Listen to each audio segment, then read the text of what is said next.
Hey, thanks for joining us. You are listening to Youth Unhinged by Yuvan and Karan. When Fanatic Jen hit us in the face, we both sat down and decided to talk about it. If you happen to be around our age or seem confused on what is going on in the minds of us millennials, cheer up, you have come to the right place.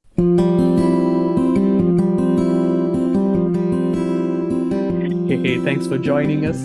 You're listening to the Youth Unhinged Podcast with me, Karan, and you and Raj Saravanan. So last week, if you remember, or if you did join us, we were talking about our education system, more specifically the education system in Malaysia, and maybe some of its benefits and also parts that aren't too good about it. And we were also discussing, the implications of those points, be it good or bad. And so another thing that we realized was that a big part of the education system is about teaching. And while students can do a lot of things in improving themselves in teaching, teachers also play an equally important role. So today we're going to look at what is lacking in the way teachers go about teaching. So let's start with this. I think teachers are meant to inspire. And we were looking at this video by Nick Furman. Now, he's a professor of environmental education in the University of Maryland. Now, he famously said in his TED speech, 45 minutes was all it took. It wasn't just teaching, it was entertainment. And so I think it's great to start here. Teachers play an important role in mastering the subject that they teach, whether it be maths, whether it be chemistry, physics, biology, when there's a genuine interest in what the teacher is teaching. And if the teacher is not teaching something just for the sake of burning 2 hours, when the teacher teaches a subject because he or she wants to know more about the subject, giving an open mind to questions and also trying their best to figure it out and trying new ways to explain new things to students in ways that can be understood well by students, and making a continuous effort at it, goes a long way. So, Ewan, welcome to the show. Nice to have you as usual. It's great to have. It's been a while since I last saw you. So, right, what do you think of this topic today? And do you have anything to add? Actually, when you're talking about teaching, we did mention some of the points in our last podcast, which I think it's a great start for this podcast episode as well. When we are talking about teaching, we forgot that the main aspect of teaching is sending a message. I mean, delivering a message in a very effective way so that the students can learn properly. And whenever you are critiquing something, I think the main aspect that you should look at is how you are planning to overcome the issue. So in this episode, I hope that not only we discuss the problems that we realized throughout our years studying, and maybe we can find some solution for it as well. Sure, yeah, I'm looking at it with an open mind. So yeah, every problem, I think that like Obama said once, you can point out problems. Everyone can do that. That doesn't necessarily become very helpful at a certain point. Once everyone starts pointing out problems, it doesn't become helpful anymore. Yeah, but then it is also a good True, beginning. it's a very good beginning to start. But yes, solutions matter equally as much. Yeah. So that being said, what are your biggest problems with the way teachers go about teaching the subjects based on your experience? Okay, first and foremost, I would like to say that the teachers nowadays are not focusing on creating a bond. What do I mean when I say it's about creating a bond? If before you get to know a person, whether it's your friend, your lover, your partner, or even anyone in your life, right? You need to get to know them properly, how they go through their life, what they like, what they don't like, and then you be very close to them. And that way, you will get to know them very well, and you can also grasp how they think. But then, when it comes to teachers and students relationship, it's only like you enter the class, you listen to a teacher, you learn, and then you come out. If the teachers actually put some effort into creating a bond, they can actually deliver the message way more effectively, especially when it comes to education. I think communication is the key here. If they are not communicating with the students, I don't think the education will be useful at that point. So what do you think about this, Karen? So you mentioned creating a bond is important. So when I was in Form 4 and Form 5, I was looking at it as a 2-year course. I moved schools I changed schools from in Form 3. And so Form 4, Form 5 was basically a 2-year thing. Shifting streams, the streaming system was something entirely new at that point for me, and for all other people around my age, Form 3 going into Form 4. And so I think it was perfectly fair to look at it as just a 2-year course, in maybe a different college, or you can look at it as a college course in some sense, Mm-hmm. because Yeah. you're at a very high level, aren't you? And it's, I think it's also reasonable to assume that the teachers aren't going to spoon feed you. The teachers are going there to finish off their job and go home. That's it. They're not gonna give you anything beyond that, and to assume that they're going to become your parents or whatnot. I To me, at that point, and even maybe to a certain extent now, I think it's unreasonable to expect that of a teacher. However, when you say bond, the first thing that comes to my mind would be just the way the teacher conducts himself or herself in class, acts professionally, is courteous enough. Not to say that teacher goes in, does his or her job, and go out in like a very robotic fashion, because Mm-hmm. at the end of the day, teachers are also should bear in mind that they inspire students. And so having that human touch is essential, or else we wouldn't be going to school, would we? So Yeah. I think that's the when you say bond, that's where my brain goes to. However, then there's this other interpretation of students who are very clingy, and I'm not so. I need you to clarify this at the end. Which bond do you essentially mean? There's this bond where the teacher goes into a student and basically asks everything about the student, like, oh, are you facing this problem? Are you facing that problem? And sure, I think while when you are in secondary school, teachers should possess that qualities, or should possess those qualities rather, being uh, curious about what a student's private life is like, if it is obvious that that student is showing that those students are showing signs of struggling, or if that student is showing any negative sign, or you can see a drastic change in a student's behavior, then in that case, fine, that is part of what you're supposed to do. But then to assume that all teachers have to sort of be your friend, or maybe be very intrusive in your life, and maybe expect things as maybe, how do I put this, as someone who's not your teacher, but someone who's closer, someone who expects you to maintain a relationship with them after you're Yeah. gone. I think some teachers expect that, and some teachers try to be that, and I don't think that's where we should be going. So if you disagree, tell me, and what are your thoughts on that? I mean, I do disagree because that's the point I'm trying to imply here. Right? I think that what I mean when I say trying to create a bond is that they get to know the student, how they react to a certain thing, how they behave in their real life. If you get to know that, you can make them, I mean, to ensure them get to know a certain thing properly, whether it is education or any advice, even any advice that you're going to say.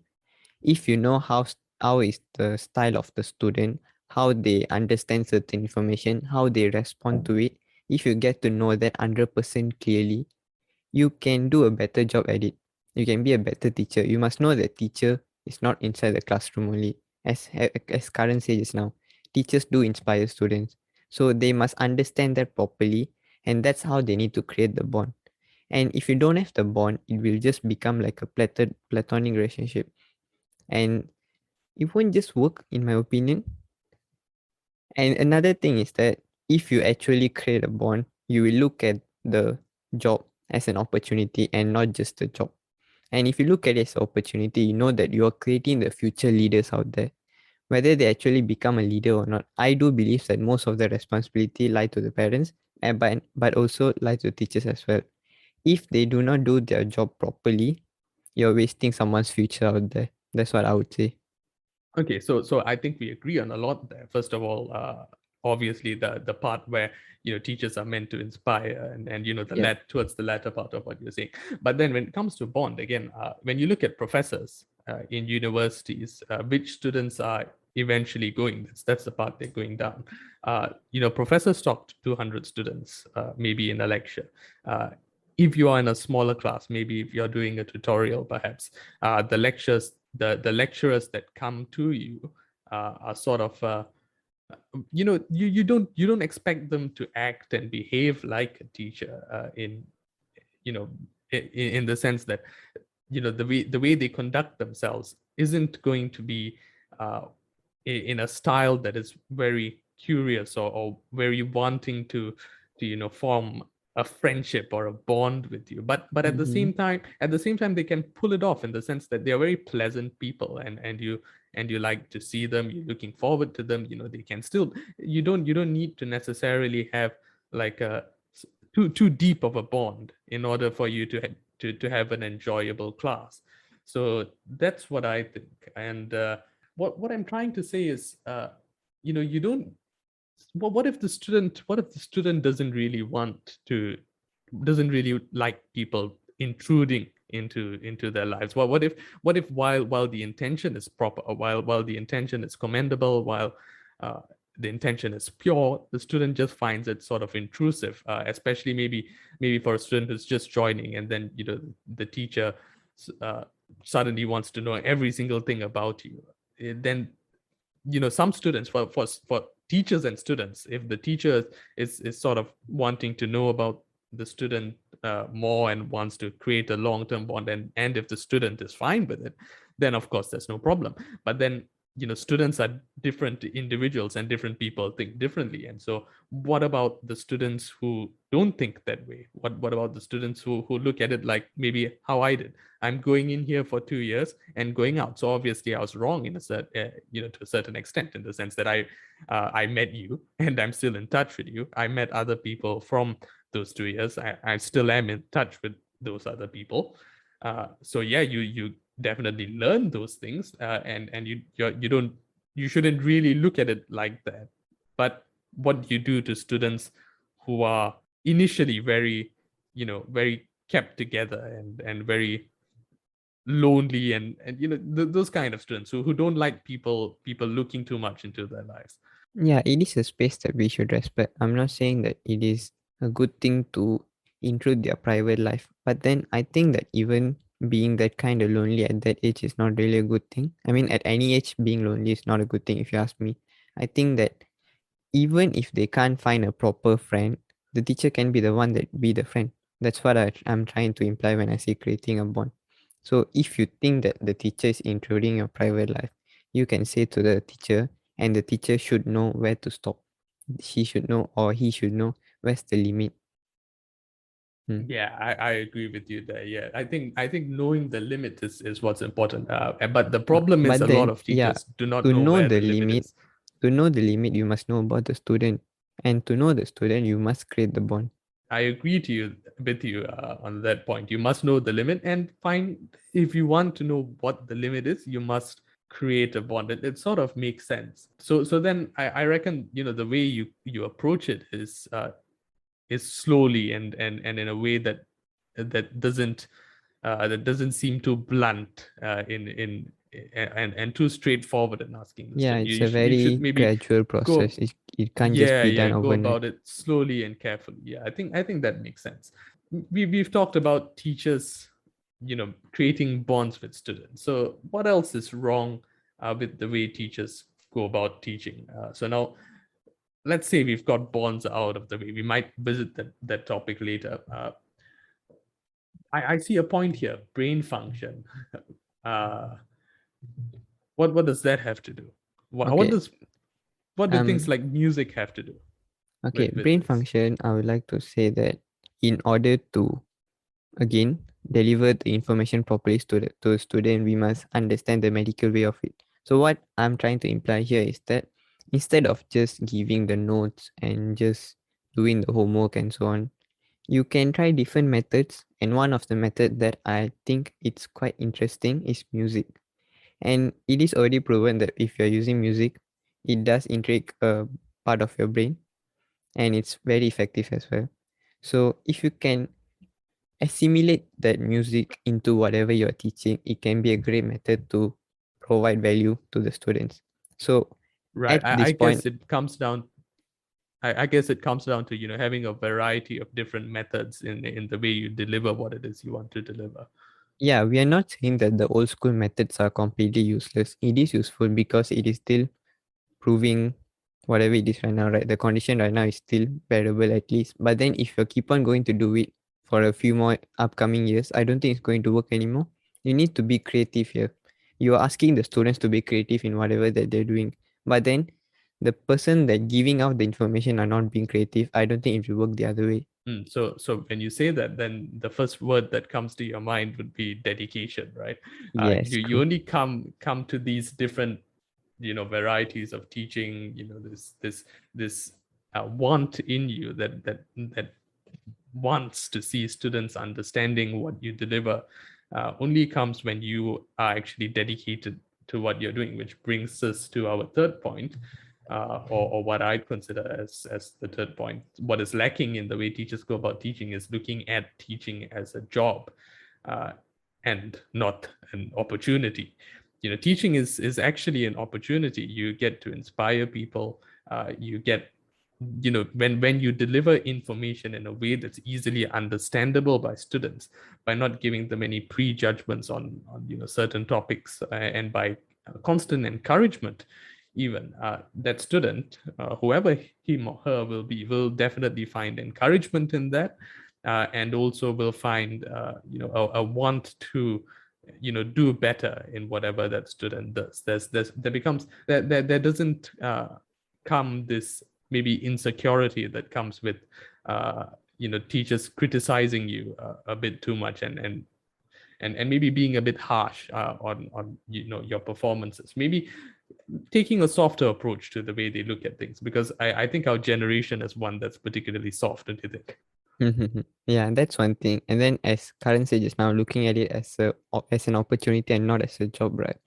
You must think of it in a very precious way.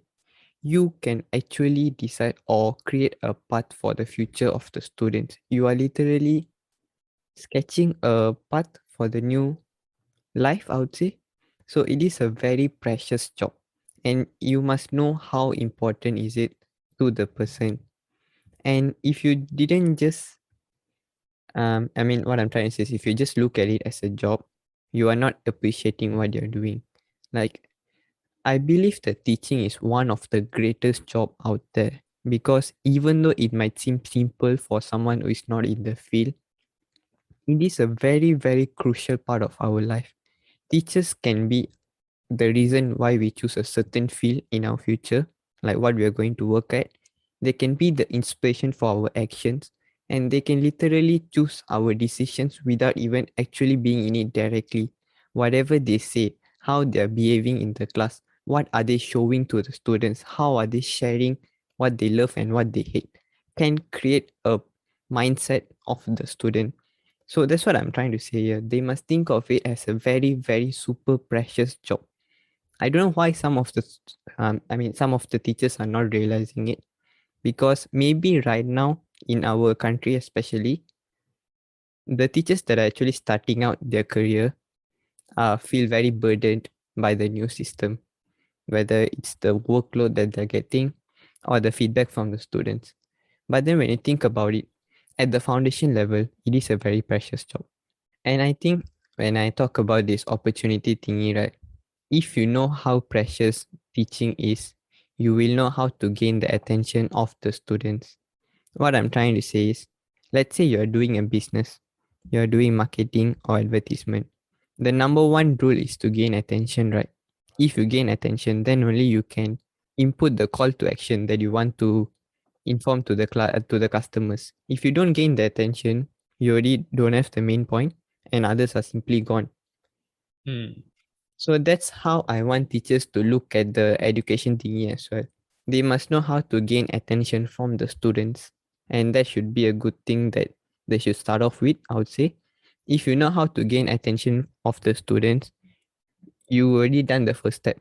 And I think that's a great beginning to begin with. And you can slowly, let's say what I said just now, create a bond and find a new method and you can go from there. But then if you don't, if we don't gain the attention already, you can't do the first step of it. I mean, what I'm trying to say is, I might be repeating myself a bit here. Um, No problem. uh, if you don't gain the attention from the students, you can't send whatever you are trying to imply, and they won't get any bit of it also. So how you can gain the attention? One of the things that I find very interesting is from a movie perspective. Harry Potter. Karan, if you watch Harry Potter, No, I haven't actually. my God, please get some life.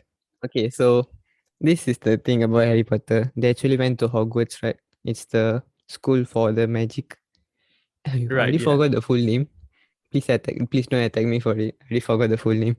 So it's Hogwarts. Don't So worry. before Understood. they before they enter Hogwarts, what they need to do is that they must have a pet. So what this main character will do is he will have a owl as a pet. So let's think about it. You're going to a class and then the teacher is having a pet. And let's say the teacher is teaching biology and you're talking about body parts. And let's say the pet is a cat and you're talking about the body part of a cat. So you have a very practical reference. I'm not saying that you should dissect the cat, but you already get the visual reference of it, right? Yeah, so that's what Whoops. I'm trying to say. Gaining attention. You must know Right. how people think, gain the attention, and then you deliver the message. It will work. It does work in the business field, and I absolutely believe that it will work in the teaching field as well. Put very well. Just, I think, very closely related to, being creative in the way that you deliver a point and looking at things as opportunities. Now, I think that is extremely important, as is goal setting by teachers. I remember my physics lecturer. Whenever you go to his lecture, he's basically, his lectures were like a lullaby, and Mm-hmm. so if you go right after lunch, you're probably asleep in 30 minutes of his 1 hour lecture. So yeah, now let's go back to lack of goal setting by teachers. I think teachers don't really set their goals, and maybe they have their goals, but they don't really put it forward to students. They don't state it to their students, and I think this should be looked at, and it should be stated very early on, maybe the first or second class in which the teacher attends with the student. And so this is closely related to teachers spoon feeding students. This is a practice that you find common in all schools, and it's a practice that, realize it or not, is going to get less and less as you progress from standard one all the way to your higher education. And so the thing about spoon feeding is that you don't really realize that the teachers are going to, get less and less helpful in the way that they deliver your information, because at the end of the day, when you're in university, you're going to have to be able to study by yourself. Self-studying is a big thing touted by university professors, lecturers, and the like these days. And so you only realize that that was the plan once you're in university. Teachers don't really go forward and tell you that in your first or second day in class. And I think that is a problem, because students don't realize that teachers are going to do that. And so I remember, when I was 14 years old, there was a teacher who taught, Form 6. Now that's a very higher level, form. And Mm-hmm.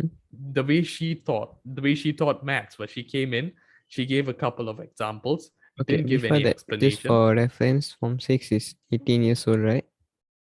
Yes, 18 years old. Okay. You're right. And so she came in, and she essentially just gave examples, uh, showed us what the answer was, and basically expected us to understand everything in 15 minutes. And by the time she was done with the examples, she just gave us a bunch of questions, and you're meant to finish that as soon as possible. And by the time that lesson was over, we were basically done with the chapter. And so Was it effective? from a 14-year-old's point of view, who typically covers one chapter maybe in 2 weeks, finishing Mm-hmm. it in one day, uh, in as and the first or second lesson was surprising. It was shocking, Uh-huh. Yeah. especially when she went out of class, and you go and ask, your classmates from other classes. Hey, what did you do today?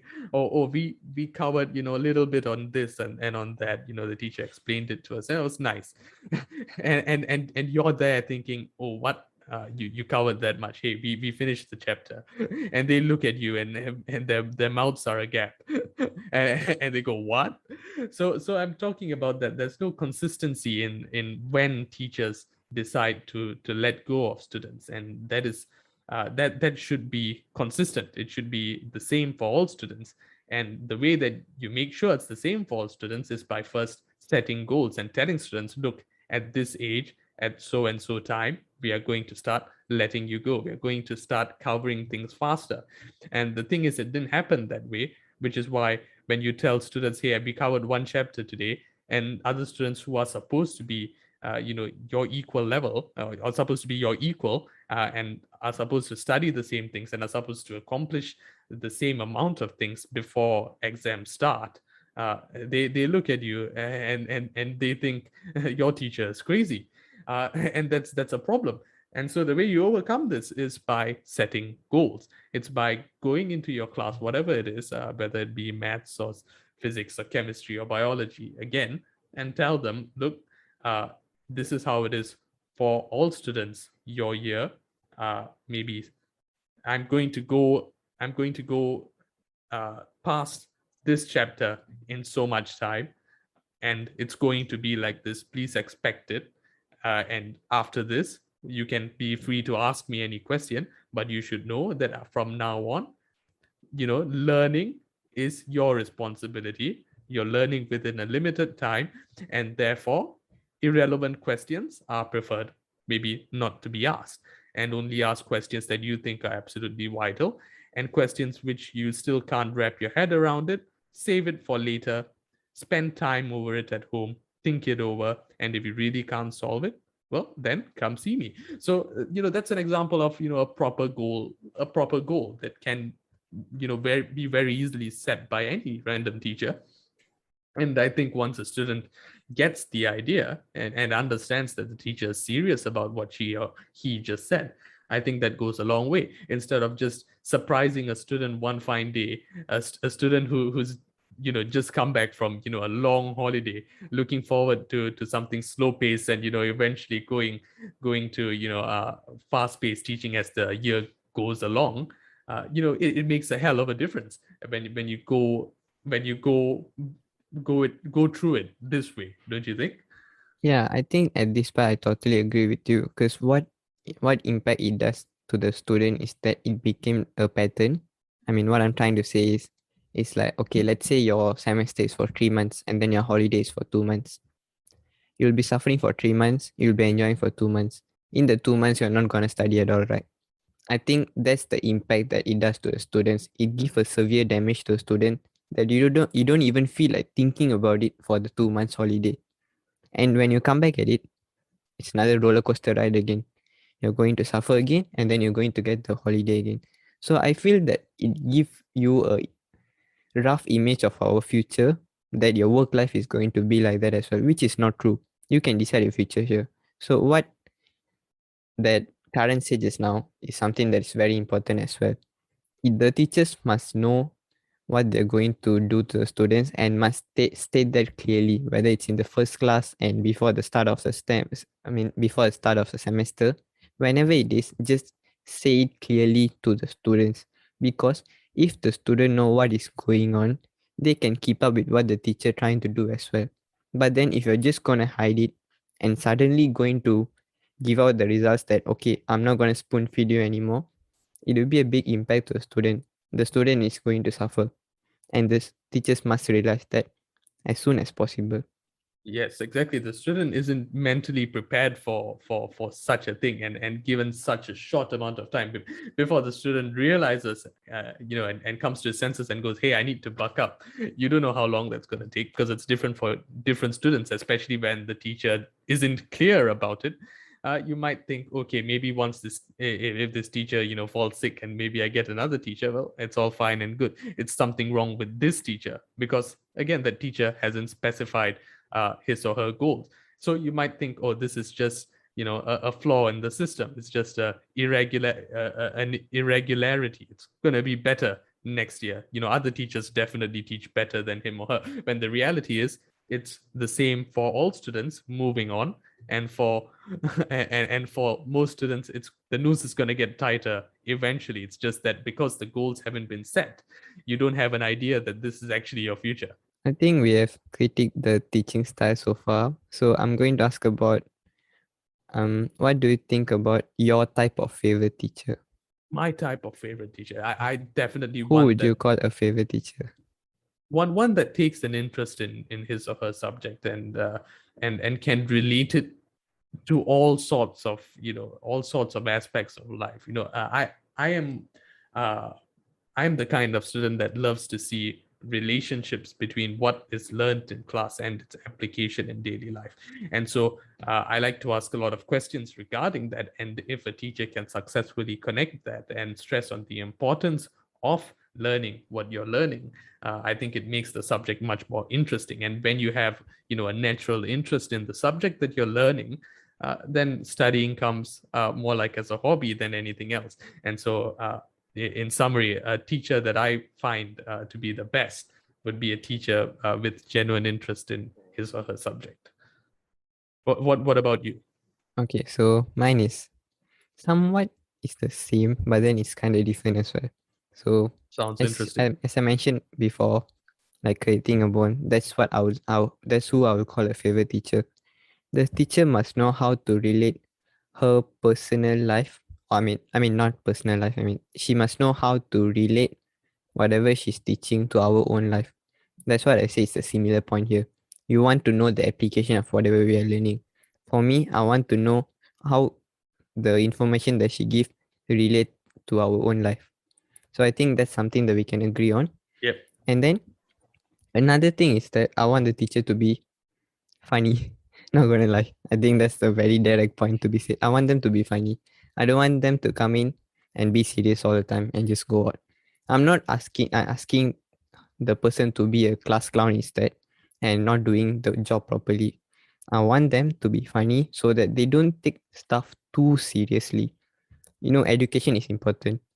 So you must know how to do your own job, but then still be funny as well. That's what I would say. It's a very, how to say, very personal No, I preference think it kind of gives thing. a very very approachable sense to the students, and it also it gives out a very unique warmness Yes. to the students. Like, hey, I'm there, and if you want to approach me about anything, Yeah, there's I think there's that's no a need very, to worry, because I look at it very lightly, and not that all your problems are light, but I can deal with it. That sort of feeling is what's reflected upon the students, and the students yeah, get sort of that feeling, which is very helpful. yeah, I think it's a very beautiful way to explain what I said. That's true. Well, we talked about what makes a great teacher, so let's talk about understanding student struggles. What do you think are student struggles? Have you had any struggles that sort of stand out throughout your student life? Okay, so before this, I would like to ask a question. So, Karan, are you having online classes right now? Yes, I am. Okay, do your professors ask questions as in like, okay, students, do you have any questions? Well, I haven't really started those sort of classes, but we are still in orientation, Mm-hmm. uh, and so no, student teachers haven't really asked if there are any questions, but in whatever talk that they're giving so far to get us used to all the systems available in university, yes, they have asked, but I can't be sure because I haven't really started proper teaching and learning. So maybe you wanna answer that question. Okay, so what happened in my case is that all of the teachers asked that, but in most cases, no one will ask questions. But then you know that they have a lot of doubts in them. They don't know what they just studied few minutes ago, or most of the time they just give up, which is even the worst case scenario, right? So I think that is one of the struggle that students face. They are not courageous enough to ask questions because maybe it can come from the past experience where the teacher do not give any attention to what the students are thinking or what they're asking. And or it can also be that they just don't find that the question is useful. But then what the students must realize is that if they're asking the question to the teacher, whether it helps them or not, it could help other people as well. So I think that is number one struggle of students. They're very afraid to ask questions. And I think that at this point, a great teacher should know how to rekindle that self-esteem from the student to make them feel free to ask questions. They shouldn't be they should create a room that is very comforting to the student where they can feel very free to ask whatever they think it should be asked at the time. Yeah, very, very true. A sort of safe space, if you will, a Yeah. place where a student feels secure and comfortable in asking questions. Right? Yeah, very true. And you're also saying, questions that you ask, maybe at that point, the answer to your question might not make sense, but then at the same time, you must be aware that the answer to whatever question that you're asking will go a long way in helping potentially other students in understanding certain things. And so that indirectly helps you in the sense that if you perhaps happen to come across that student, or if that student happens to come across any other student and that student finds out that there is a big problem in terms of understanding Mm-hmm. that particular topic, he can pass on the information, and somehow you might be part of that information passing chain. And at the end of the day, you'll get the answer in a way that benefits you, right? Yep, Uh, true. so very, very important. Don't be scared in asking questions, and teachers should also be very welcoming of questions. Now, talking of welcoming questions, you should be able to welcome questions if you know your material thoroughly. There are teachers out there who welcome questions and look at it like as though they don't really know what they're talking about. They don't even welcome questions in the first place. They're not really open to questions. And if you say, "Can I ask you a question?" they go, yeah, maybe at the end after I finish talking. And then when you actually ask them the question, they take a long stare at it, and then eventually give you a maybe half-hearted answer, and then you realize that actually they don't really know what they're talking about. There are even times where they completely misdirect you, and you find out the hard way that what they've taught you is actually the wrong thing. I've had Yeah. that a few times myself. And so I think the problem here stems in the teachers themselves not being interested in what it is they are teaching. It's become, you know, so much as a mundane task for them teaching. It's become something that they just want to get done and over with. And I think that is, bad office ethics. It shouldn't be encouraged in a in a place where you want to inspire young minds. And so in combating this, I think it's helpful to talk about ways teachers can keep themselves motivated in being on top of whatever it is the subject they're teaching. So where do you think they can get this motivation from? And if you can't answer that question, I think it's also helpful to answer this question. What keeps teachers not getting demotivated? Uh, what makes them aware of the responsibility that they carry, of understanding what they teach? They don't necessarily have to be on top of what they're teaching, but they should at least have a basic understanding of what they're teaching Mm. that day, and be able to answer simple questions regarding it, especially from a beginner, don't you think? Yep, I think it's true. I think a good teacher will know what they are teaching, and when they come in front of the student, they must be ready to face whatever consequences that it can bring, whether it's a question from student or possible confusion that come out from the content. They must be ready to settle or solve the problem instead.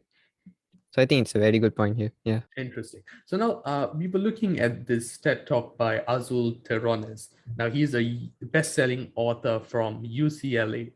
So now he did, some research. He asked a bunch of students, a great teacher, and he puts a dash at the end.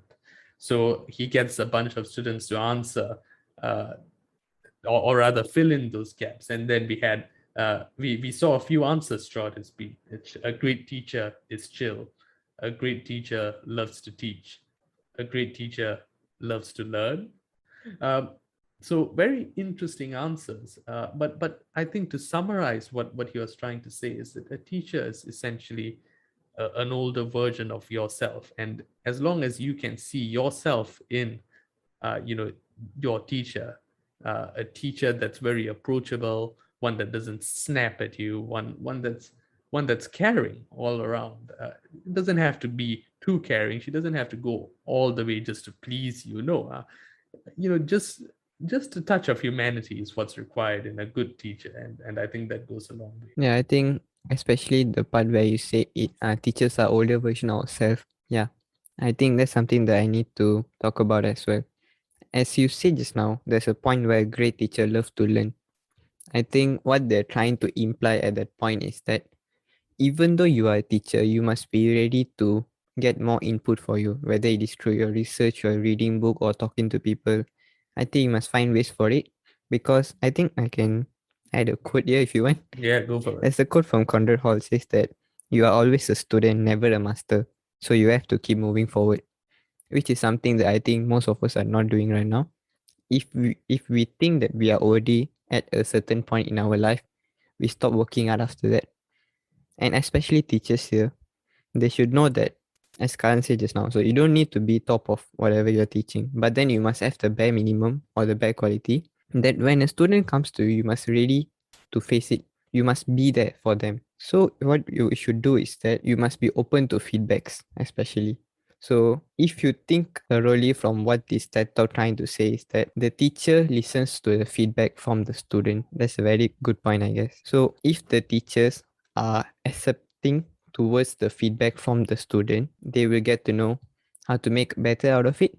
So that's what I think. Yes, completely in agreement with you. And so I think we have done quite a job in highlighting both problems and potential solutions that can be applied and also identified by teachers in the way they teach. I think we did have a go at solutions. It might not be the best, but it's a good starting point, isn't it? And it's the effort that counts at the end of the day. Whether you're a teacher or student, you can always say, "Hey, I tried." Well, I think it's been an interesting conversation with you. Yuvan. Looking forward to our next episode. You've been listening to Youth Unhinged with Yuvan Raj and Karan George. Thank you so much for listening. We'll see you in the next episode. Goodbye.